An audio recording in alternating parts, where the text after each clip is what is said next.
Pride Month books coming up next.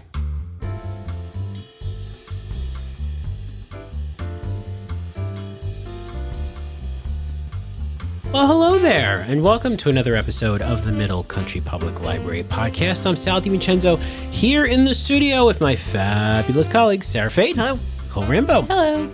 Everybody doing okay this week? Yes. Everybody is well rested and ready to jump into some Pride books? Yeah. All right. Yeah, okay. She says. No, I have an If excuse. you're not watching, she just yawned.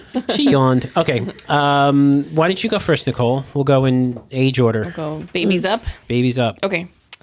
So I actually got these recommendations from readbrightly.com. I like their website a lot. They have a ton of books. There's a baby, toddler, pre-K, and growing reader section, and some of the ones that there's a lot of them. But Mama and Mommy and Me in the Middle, which I thought was just a really cute title. It's a really cute book. It's by Nina LaCour, who's a pretty famous author in her own right, and illustrated by Kaylana Juanita. And it says, most children can relate to this heartfelt story about a girl who misses her mom. While Mommy is away on a work trip, Mama comforts the girl and distracts her with trips to the library and movie theater. But life isn't quite the same until Mommy returns and reunites the family. And this is for ages 3 to 7. It's a very sweet book. The illustrations are beautiful. Mm-hmm. It's very cute. And the other one is called Our Subway Baby. It's based on a true story, so it's in our nonfiction section. And it's by Peter Mercurio, and it's illustrated by Leo Espinoza. And it's a true story. This is for ages 4 to 8. Pete and Danny had not considered starting a family, so they were a couple, and they'd not considered starting a family. But Danny found a baby in a subway station, and on like the second or third page, it's like literally an illustration of a little baby in the corner, and him looking just like you would if you saw A subway baby. a baby in the corner. And they wound up there you go. adopting the baby. They named him Kevin, and they became a family. And they said this is a heartwarming story. It's based on, again, the author's real life experience of becoming a father, which I thought was, I don't remember this story. I don't know if anyone does remember this story. It looks like it was like in the news and stuff, but yes, they were allowed to adopt the baby. It's called Our Subway Baby, which I really like the title of this book. And the illustrations are really nice. I don't know. It's just very, it's very sweet. Heartwarming. Yeah. So those are just two. Again, the list is very long. And then for our teens. Oh, there they are. He's smiling. This is old. Oh, yeah. Oh, how sweet. Wait, that's the baby now? Yeah. So this All happened right. a long time ago.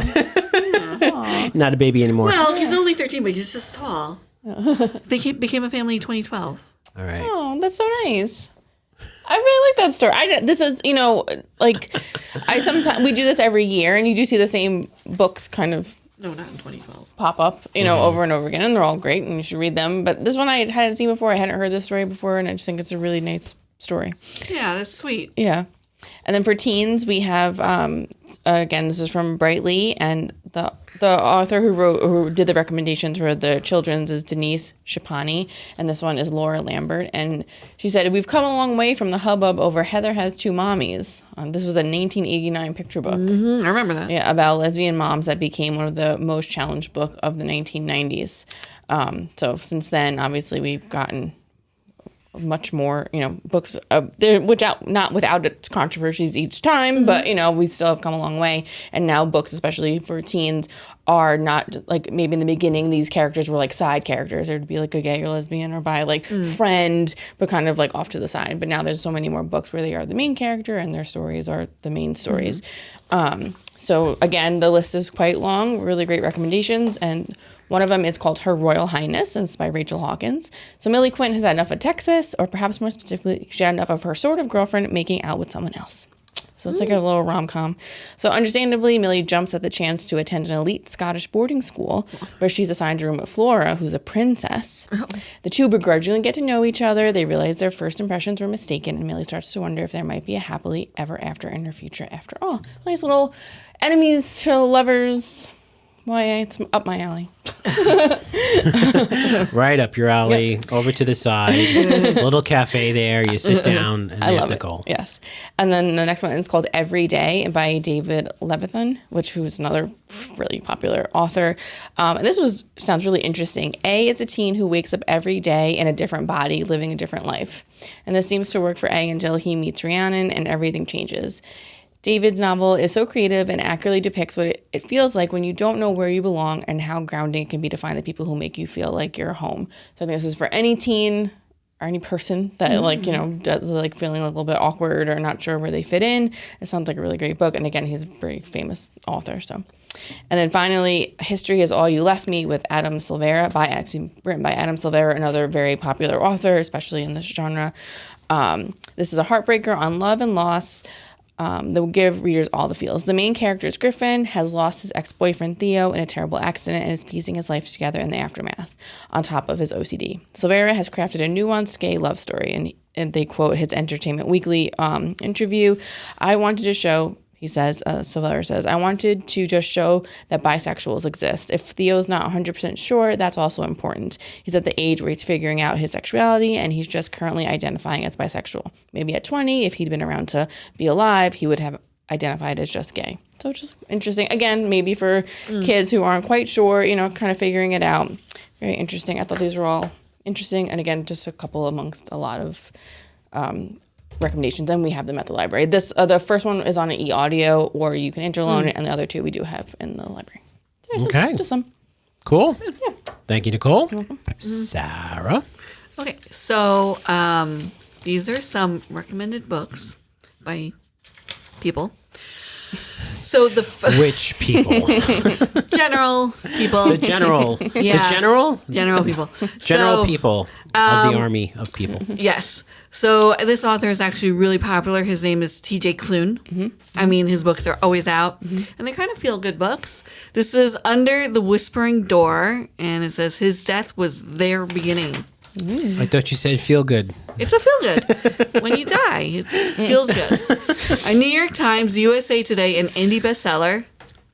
A man called Ove meets a good place in Under the Whispering Door. Okay. Yeah. So, This is feel good. It is. Yeah. Welcome to Charon's Crossing. The tea is hot, the scones are fresh, and the dead are just passing through. Yeah. When a reaper comes to collect Wallace from his own funeral, Wallace begins to suspect he might be dead. And when Hugo, the owner of a peculiar tea shop, promises to help him cross over, Wallace decides he's definitely dead. But even in death, he's not ready to abandon the life that he barely lived. So when Wallace is given 1 week to cross over, he sets about living a lifetime in 7 days. Hilarious, haunting, and kind, Under the Whispering Door is an uplifting story about a life spent at the office and death spent building a home. Oh, that does sound nice. Yeah. Okay. The next one like is a New York Times bestseller. It's called The Song of Achilles by Madeline Miller. My wife likes this book very much. It's a good book. Yes, it's #1 bestseller. New York Times list. Boop, boop. And Madeline Circe Miller's is the next one, right? Yeah. Yeah. Madeline Miller's thrilling, profoundly moving, and utterly unique retelling of the legend of Achilles and the Trojan War. A tale of gods, kings, immortal fame, and the human heart. The Song of Achilles is a dazzling literary feat that brilliantly reimagines Homer's enduring masterwork, the Iliad. An action-packed adventure, an epic love story, a marvelously conceived and executed page-turner. Miller's monumental debut novel has already earned resounding acclaim from some of the contemporary fiction's brightest lights. Fans of Mary Renault, Bernard Cornwell, Stephen Pressfield, and Colleen McCullough's Masters of Rome series will delight in this unforgettable journey back to ancient Greece in the Age of Heroes. And also by you guys. Yes, yeah. Me and Sal's wife are fans. Yeah. That's all you need to know. Yeah. Exactly. This is also a national bestseller. Yeah. It's Wise and Hilarious by People magazine. It's called The Guncle, a novel by Stephen Rowley. And he wrote, which you guys probably heard of, Lily and the Octopus. You guys heard of that book? That's a bestseller also. Okay. So this is winner of the Thurber Prize for American Humor, national bestseller, an NPR Book of the Year, and a finalist for the Goodreads Choice Awards. Yeah. Patrick, or gay Uncle Patrick, Gup for short, has always loved his niece, Maisie, and nephew, Grant. That is, he loves spending time with them when they come out to Palm Springs for week-long visits, or when he heads home to Connecticut for the holidays. But in terms of caretaking and relating to two children, no matter how adorable, Patrick is, honestly, overwhelmed.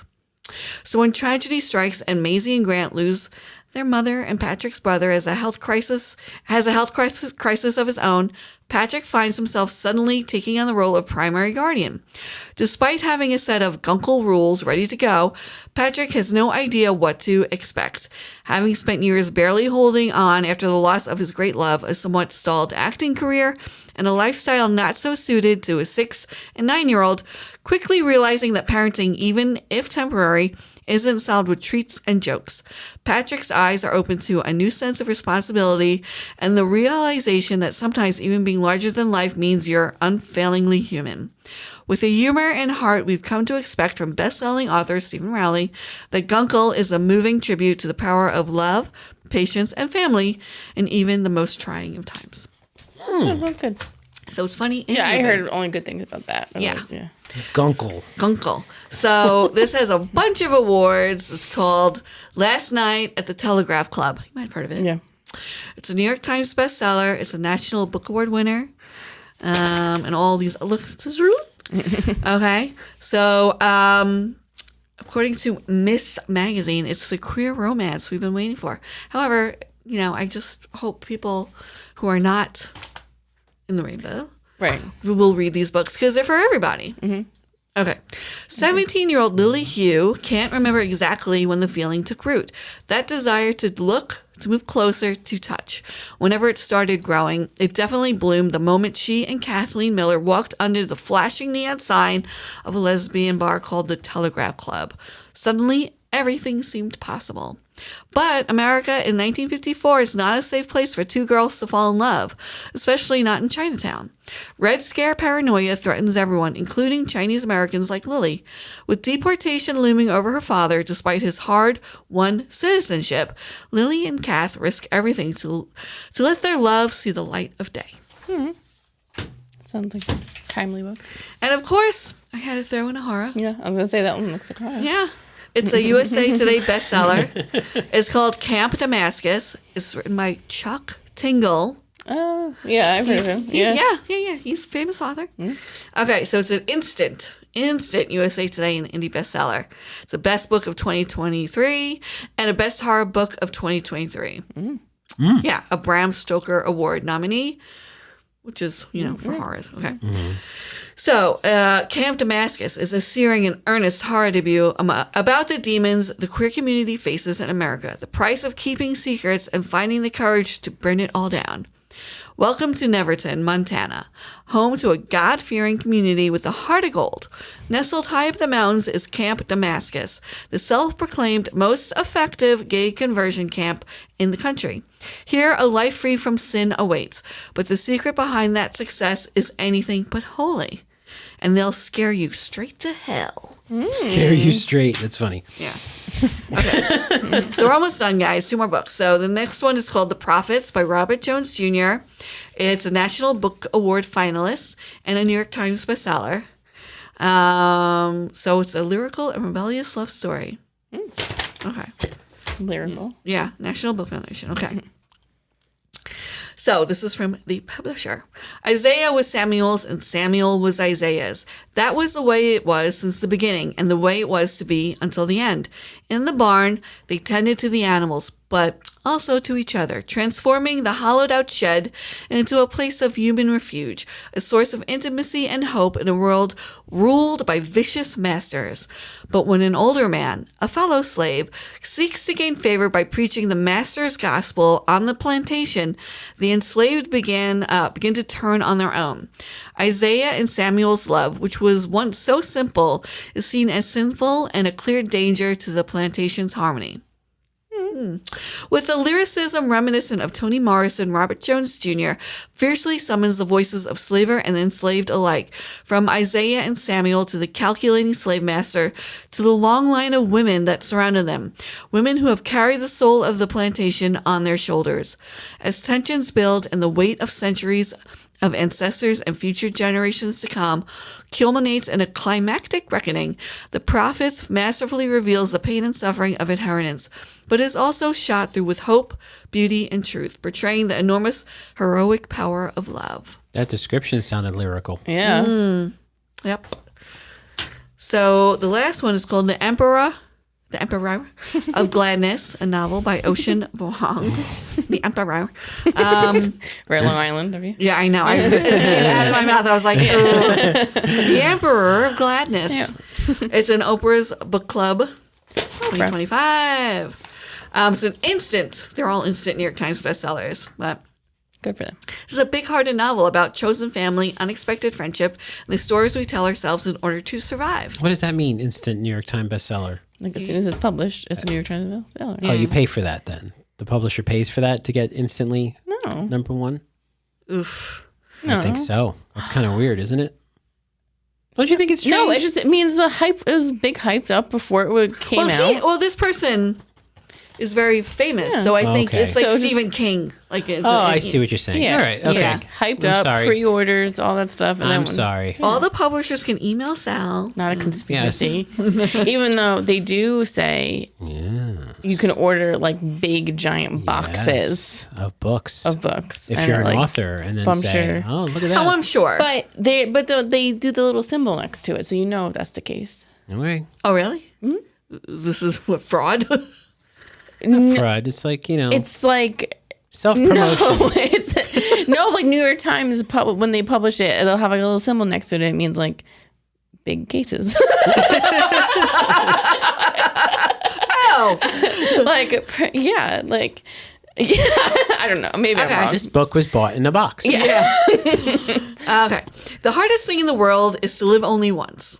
One late summer evening in the post-industrial town of East Gladness, Connecticut. And Connecticut is really popular.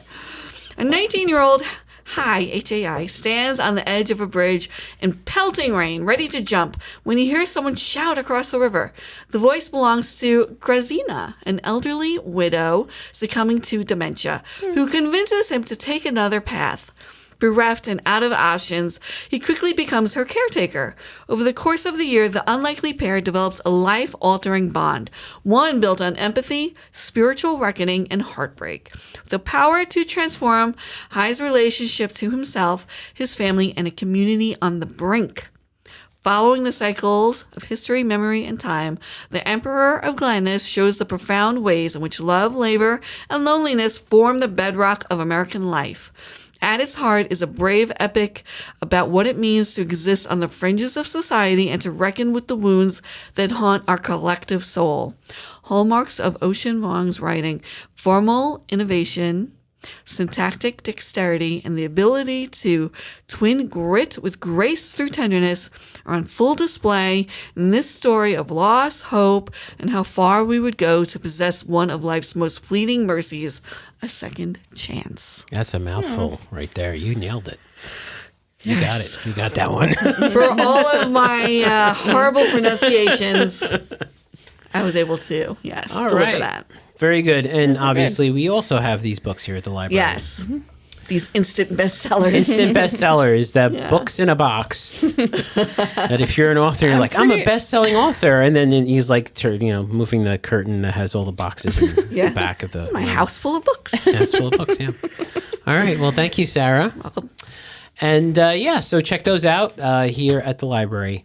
And, you can go to our website, mcplibrary.org, and you can search our catalog for all these things. And some of these... You have a display on your side for Pride Month? I don't know if we have a display. I believe we do here or in Selden or Yeah. both. Yeah, we have a nice display over Yeah, on so Chilton, check out that display. Some a of lot these might be more on books, there. Yep. But you could do a search, subject search, and a lot of these will come up. So thank you both. And thank you, listeners and watchers, for joining us this week. If you want to listen to older episodes, read our show notes, comment, any of that good stuff, it's our website, mcplpodcast.com. If you are watching on YouTube, thank you for joining us again on YouTube. Hit the like button and hit subscribe, because we got a lot of great stuff coming up. And if you want, go ahead and hit the notification bell, so this way you know when our new episodes are out, as well as the other things that we do have on this channel. So for Sarah Fade and Nicole Rambo, I'm Sal DiMincenzo. See you on the next show.